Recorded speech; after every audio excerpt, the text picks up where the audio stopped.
Hello friends and welcome back to my another video. तो आज की इस वीडियो का टॉपिक है सेडिमेंटेशन डिपॉजिट्स। तो इस आज के वीडियो में हम लोग इसके डेफिनेशन को देखने वाले हैं और साथ ही कि सेडिमेंटेशन डिपॉजिट से कौन कौन से मिनरल्स बनते हैं और इनके फीचर्स क्या है ये देखने वाले हैं। तो चलिए फिर वीडियो स्टार्ट करते हैं। Sedimentation deposits are disyngenitic ore deposits which are formed at the same time as the enclosing rock. Some of the important sedimentation deposits are iron ore, manganese ore, copper ore, phosphates, limestones, coal, and clays. And these deposits are formed by the process of sedimentation. तो sedimentation deposits के कुछ महत्वपूर्ण उदाहरण है iron और manganese और copper और phosphate, limestone, कोल, clay. इन सभी का निर्माण सेडिमेंटेशन प्रोसेस द्वारा होता है।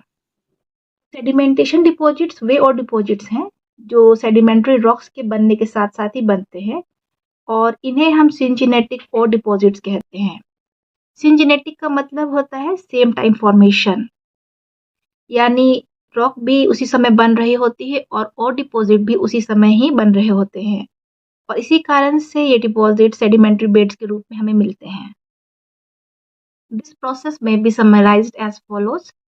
तो कोई भी जो प्रोसेस है वो 3 तरह के होते हैं, जैसे आप जानते हैं, पहला वेदरिंग, फिर दूसरा ट्रांसपोर्टेशन और डिपोजिशन।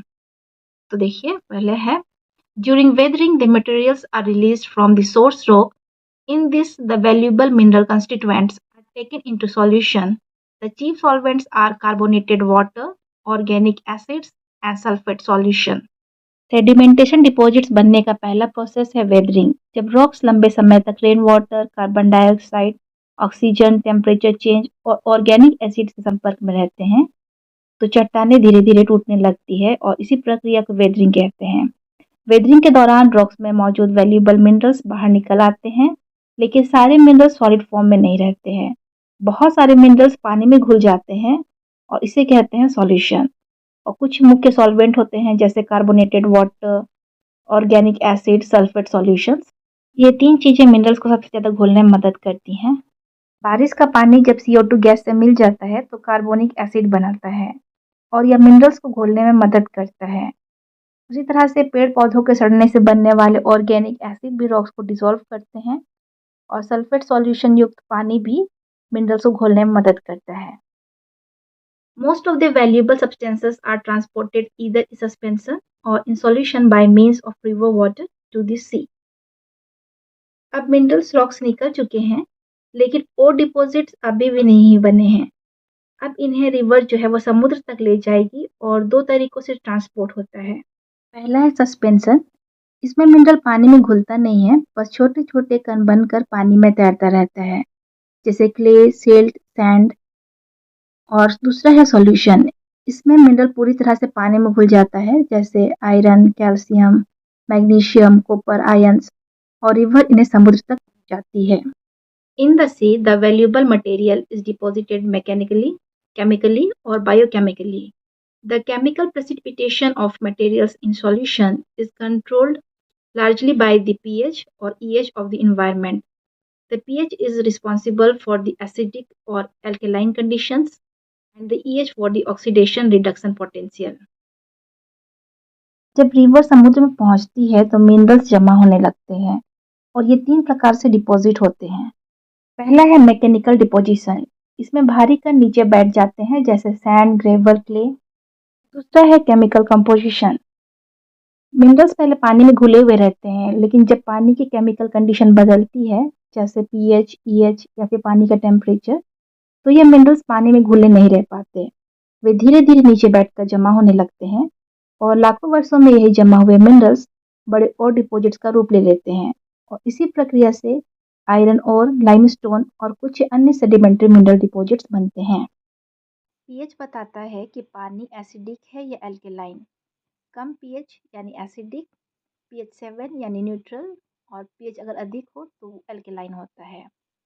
पीएच बदलने से मिनरल्स की सॉल्युबिलिटी बदल जाती है, इसलिए कुछ मिनरल्स पहले और कुछ बाद में जमा होते हैं। ईएच का अर्थ होता है ऑक्सीडेशन रिडक्शन पोटेंशियल। सरल भाषा में यह बताता है कि वातावरण में कितना ऑक्सीजन उपलब्ध है। हाई ईएच यानी ऑक्सीजन अधिक, यानी ऑक्सीडाइजिंग इन्वायरमेंट। लो ईएच यानी ऑक्सीजन कम, रिड्यूसिंग इन्वायरमेंट। पीएच यह तय करता है कि कौन सा मिनरल किस रूप में जमा होगा। Example 1, iron is commonly precipitated as carbonate, siderite, hydroxide goethite, and oxide hematite. The ferrous carbonate is precipitated at lower pH and EH, while ferric oxide is formed in the presence of air. सभी minerals एक साथ जमा नहीं होते हैं। हर minerals का अपना chemical behaviour होता है। इसी कारण आयरन और मैग्नीज अलग अलग परिस्थितियों में जमा होते हैं। आयरन जो है मुख्य रूप से 3 रूपों में जमा होता है। आयरन मुख्य रूप से 3 रूपों में जमा होता है। पहला है सिडेराइट यानी आयरन कार्बोनेट। जब पानी में ऑक्सीजन बहुत कम होता है यानी रिड्यूसिंग इन्वायरमेंट होता है, तब आयरन कार्बोनेट के रूप में जमा होता है और इस मिनरल को सिडेराइट कहते हैं। दूसरा है जियोथाइट। यदि इन्वायरमेंट में थोड़ा ऑक्सीजन उपलब्ध होता है तो आयरन हाइड्रोक्साइड बनने लगता है और इस मिनरल को जियोथाइट कहते हैं। ये अक्सर वेदरिंग के दौरान भी बनता है।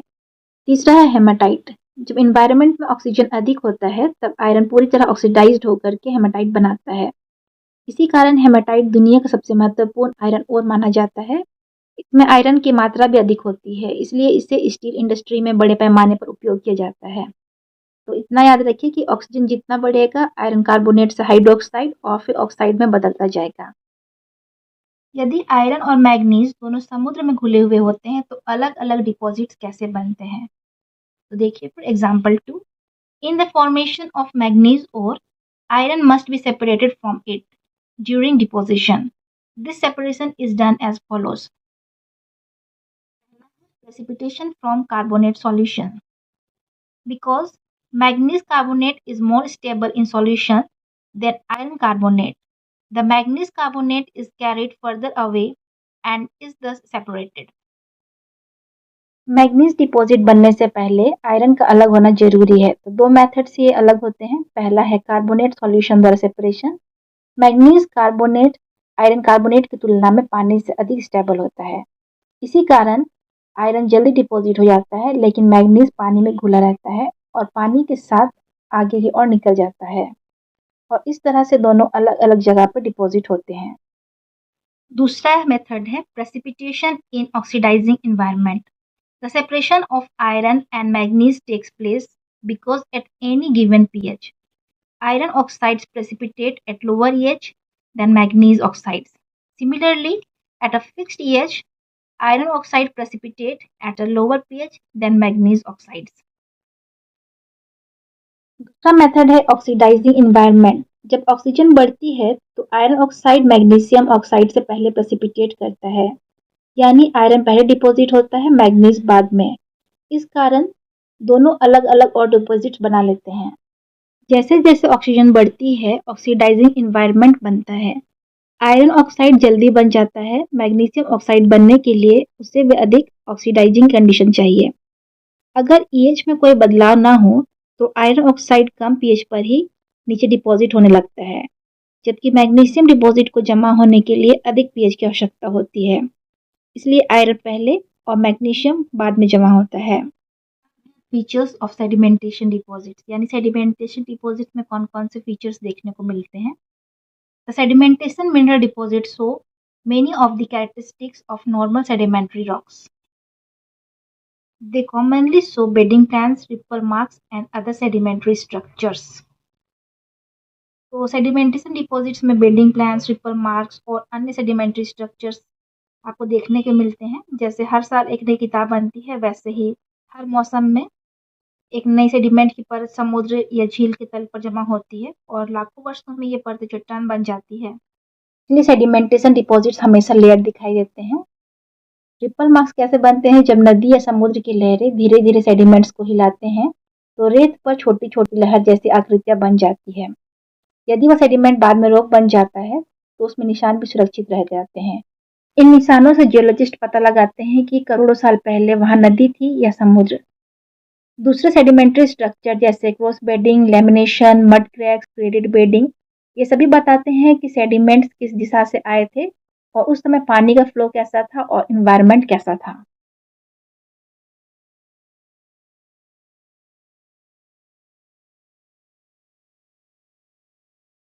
इंटरस्ट्रेटिफाइड का मतलब है कि और डिपॉजिट्स किसी दरार या वेन में नहीं बनते हैं।